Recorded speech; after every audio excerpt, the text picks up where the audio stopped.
Thanks for staying with us. We apologize for the break in transmission. Before we went on the break, we're having our newspaper review, and we're talking about the just concluded Osun governorship election. And I've been doing that, of course, with my guest, Abubakar Turaki. Thanks for staying with us. Thank you. Yeah, so continue. You were talking about the outcome of the elections. Yeah, the election was one of the most anticipated elections so far. Yeah. Because based on my own little understanding of Nigerian politics from 1999 to date, I wholeheartedly predicted that the election is going to favor the ruling party, Yeah. which they have proven us wrong. And some key lessons that I learned from that recently concluded election, we still have ideological based politics and politician. Yeah. Because Adeleke, this is the person that was able to win with at least 511,000 votes. Yes. And he was able to defeat Oyimbenji of APC with at least a margin of almost 66,000 votes. Yes. And Adeleke started from the PDP. Due to the squabble and quagmire that actually engulfed the PDP, he was able to at least decamp to the other political party, which is the AA party. Yeah. And these are some key takeaways that I understood from that political party. Godfatherism, especially in the southern part of the country, has no any room to play. And I have been chanting for what we call independent candidacy. Yes. So this is to tell you, if good and credible people can stand in a single position to present themselves as political leaders, yeah. I believe they are going to do that. And this is to tell you part of the key takeaways of the Osun election. Political structure matters a lot.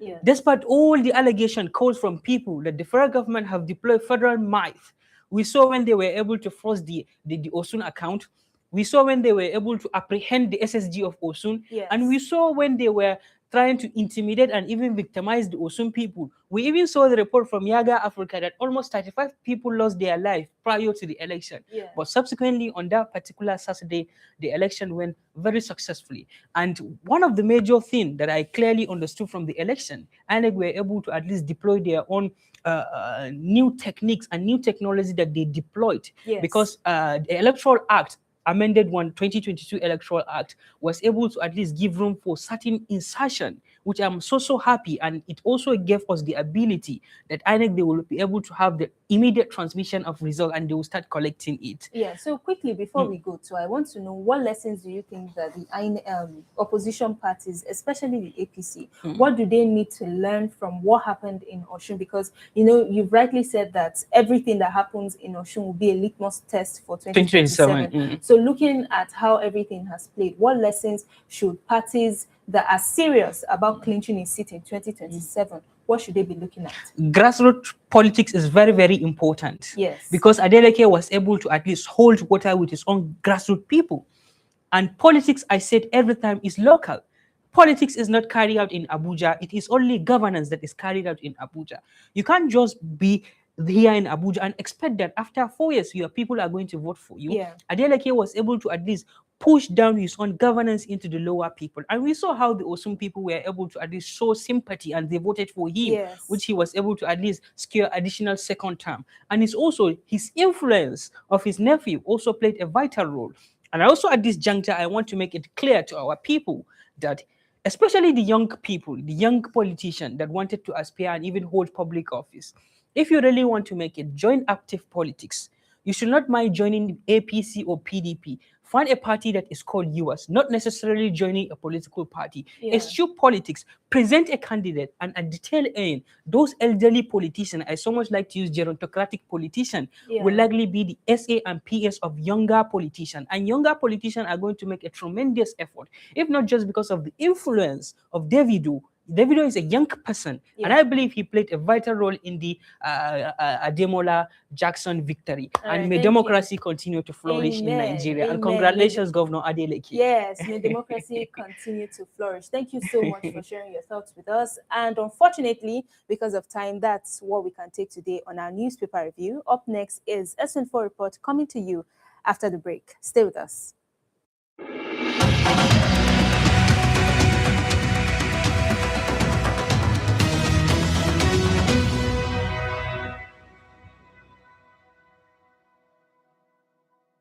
Several elections have come and gone, yet questions around the credibility of Nigeria's electoral process still remain. Ahead of the 2027 general elections, is INEC ready for a free, fair, and credible elections? Let's hear from Nigerians. Sure, of course.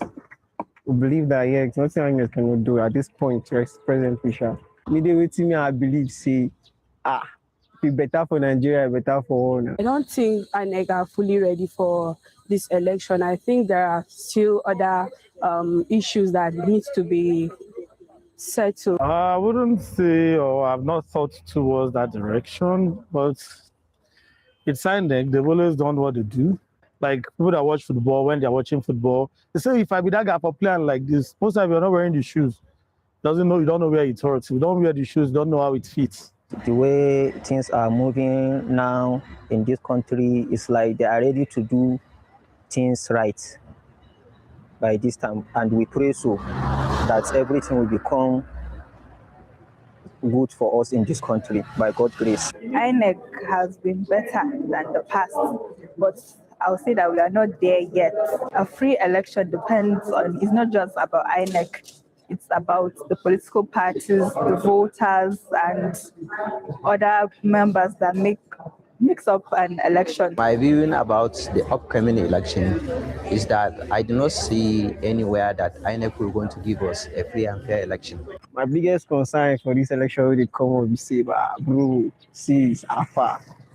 How better Nigeria we need to. I'm not satisfied because it seems like most people that voted, their votes didn't count, but then still go out and vote. At least the opportunity for them to rig the election will be slim. If people come out and vote, I believe we'll get free and fair. I remember the last election.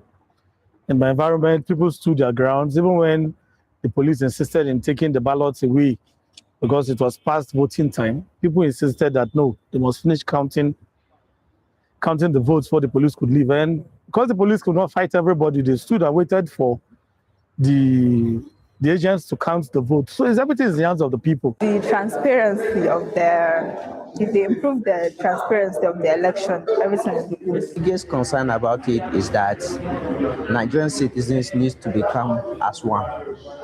What we need to demand is a good governance. We should not focus on saying the ethnicity, the religion diversity, and the rest. What we need to do is for us to demand for a good governance. That is it. With the 2027 general elections drawing closer, the big question remains, is INEC truly ready and prepared to deliver a free, fair, and credible election? Well, we'll wait and see. I am Gladys Asuko, reporting for S24 Television.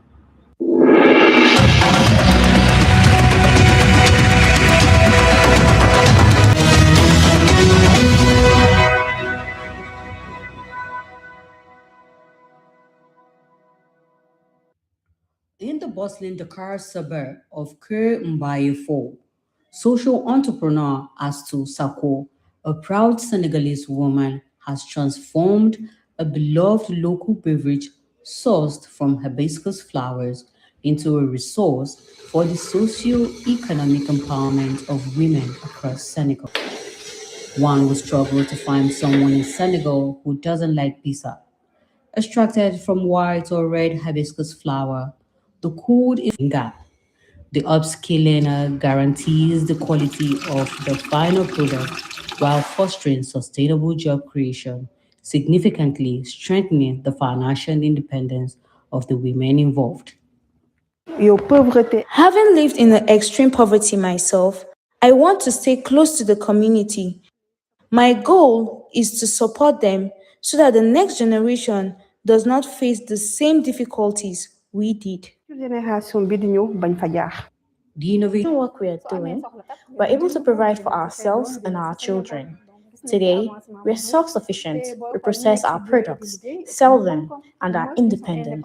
We don't envy those who work in offices because we manage our own activities, organize our own turn times, and take control of our future.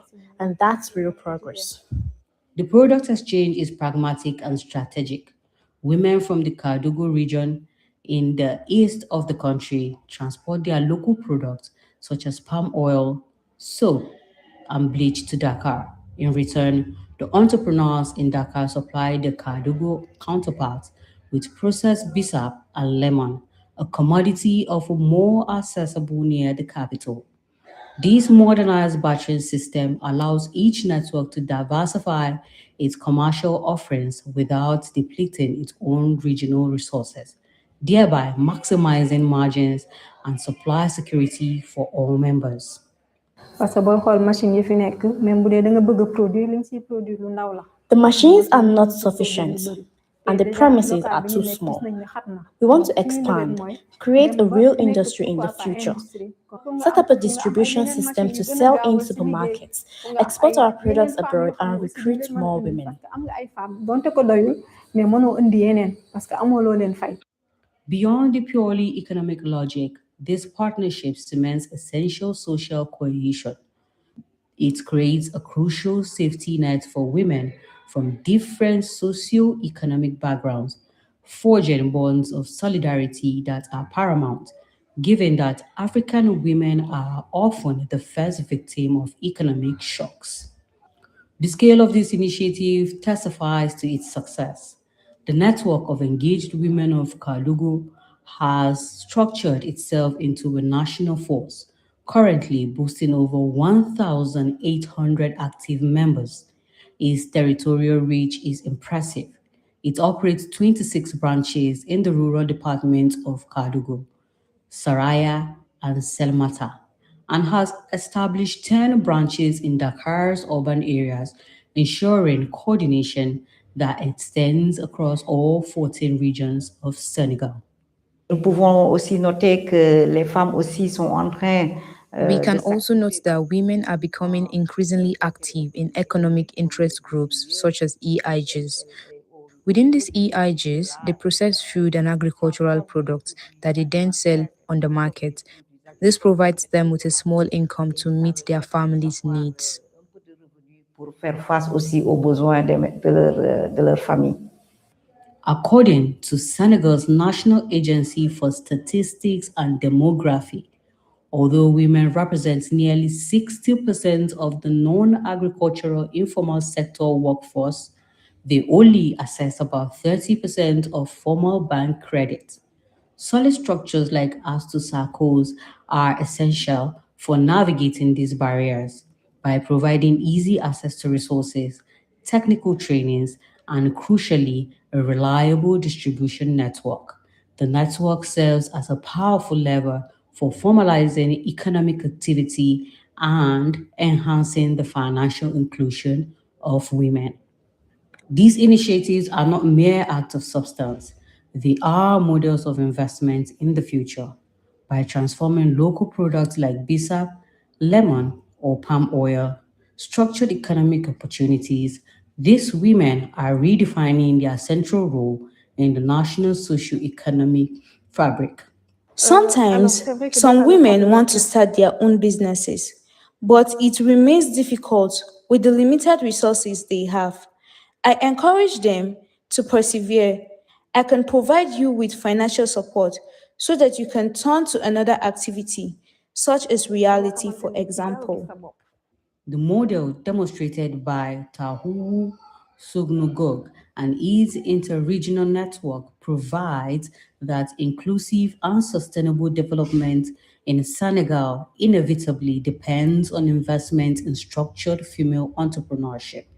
These collective efforts inspire other communities to replicate this synergy, paving a path where solidarity and social innovation become the standard for Senegal's new generation of female entrepreneurs.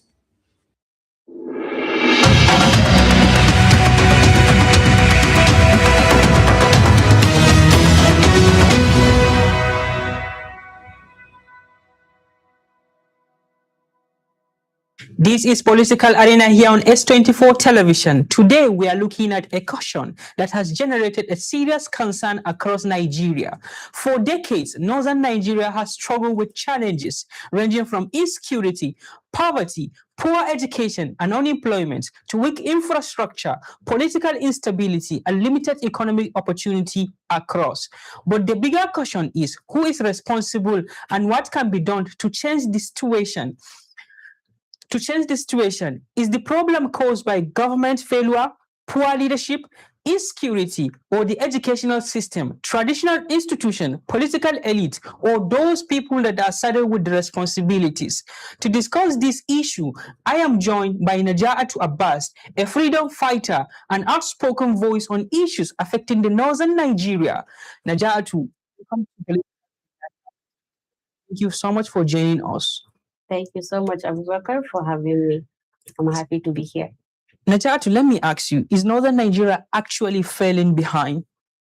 Yes, northern Nigeria is actually falling behind because when we look at the insecurity ravaging the region, poor governance, poverty, lack of education, out of school children, these are the basic things that every region needs the government to pay proper attention on. And we lack those things. Definitely northern Nigeria is falling behind due to lack of proper education, out of school children, because northern Nigeria has the highest number of out of school children. Yes. Ranging from, according to National Bureau of Statistics, from numbers on the chart, from numbers 1 to number 19 on that chart, they are all northern states. Starting from Kebbi State, which has 69.7% of out-of-school children. You understand? That is 7 in every 10 children in Kebbi State are out of school. 7 in every 10? In every 10 children are out of school in Kebbi State, yes. And 82% of Kebbi population are living in multidimensional poverty. You understand? So definitely that will hinder growth. It will hinder development. Where we have states like Anambra State with only 2% of its population, of its children population that are out of school. You understand? They say children are the leaders of tomorrow, but I don't think that statement also implies to us as Northerners, because what will happen in the next 20 to 30 years? According to the data you get from MBS, so what is the government doing in order to change the narrative differently? Because I even saw there you have been going against the mass wedding that happened in Kano State. So what is the government doing differently? The government, I think, if there's leadership problem, there's followership problem. You understand? The government knows us very well. They know us as followers, as these people that are obedient towards anything our religious clerics says. Okay, marriage is good. I'm not disputing that fact. I'm a product of marriage, so I would say marriage is not good. But what seems to be the solution is already the problem that we have. What do you mean? Okay, marriage is not a solution. You understand? Kebbi State is first on that list with 69.7% of its children out of school. You understand? From the ages of 6 to 15, they are out of school. But Kebbi State were the first this year to sponsor mass wedding. Maybe it's not as loud as that of Kano. Don't you think that maybe these are all part of social intervention programs from the government? How can people that cannot afford a one-off marriage expense be able to cater for a whole family? Well, sometimes it is the duty of the government to provide the basic necessity for its citizens. What are they doing about the out-of-school children? We have dilapidated schools, buildings that needs the government intervention. Why not channel that energy towards that? We've already have enough children roaming on the streets. You understand? Those children that we are seeing, Abubakar, they are a ticking time bomb. They are the potential Boko Haram. God forbid, I'm not. Well, we are not praying for that. Yes, but they are. I used to say this: the future of insecurity in the north is already secured. We have this amount of children roaming about on the street. What do you think will happen in the next 20 to 30 years? The potential Boko Haram and the terrorists we are dealing with right now used to be those children roaming on the street. Let me give you this example. Had it been you have a child a 6-7-year-old child. You took him from school, maybe, then you were going home, then, okay, maybe traffic stopped you along the way. You bought 2,000 naira ice cream for that boy. And under that scorching sun, another child of his age came to your window begging for something, the way they are doing. Okay. Then he sees a child of his age under AC licking ice cream in his father's car while he's outside under scorching sun, barefooted, sometimes with ripped clothes. You understand? Half naked. I promise you he will feel something. So who is to be blamed? The government. Not the family, not the parents? The government first. There's this time that my governor used to speak. Daga Allah si gwamnati. The government is responsible for that. The government is responsible for enlightening the people. Not all of our people are aware of birth control. Okay, let me ask you, you made mention of people, most especially in the northern Nigeria, are living in multidimensional poverty. So why is it up to this material moment, the government is yet to address the problem of poverty, despite a lot of intervention from the government? We saw the mass Kano wedding. We saw a lot of intervention from the government. Why do we get it wrong? Because political interventions are mostly political, not systemic. You understand? They are there. You can't spray money on poverty and expect it to disappear. How can a state like Kano State with 39.2, I think, or 0.3 of out-of-school children sponsor a mass wedding of 1,500 couple? We are talking about 3,000 people. We are talking about 1,500 babies next year. We are talking about 700 potential divorce. You understand? Well, these are all predictions. They are facts. They are not predictions. If you cannot afford Leafy, 100,000 naira dowry, how can you cater for a woman, a pregnant woman? Don't forget that some of them are having a second, third wives. An 80-year-old man with a third wife. Are they really helping?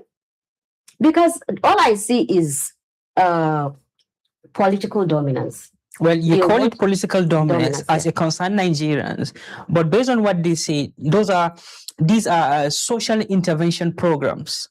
Well, let's go for a short break. When we return, the conversation is going to continue. Remember, you are still watching Political Arena here on S24 television. We are going for a short break, and when we return, the conversation will continue.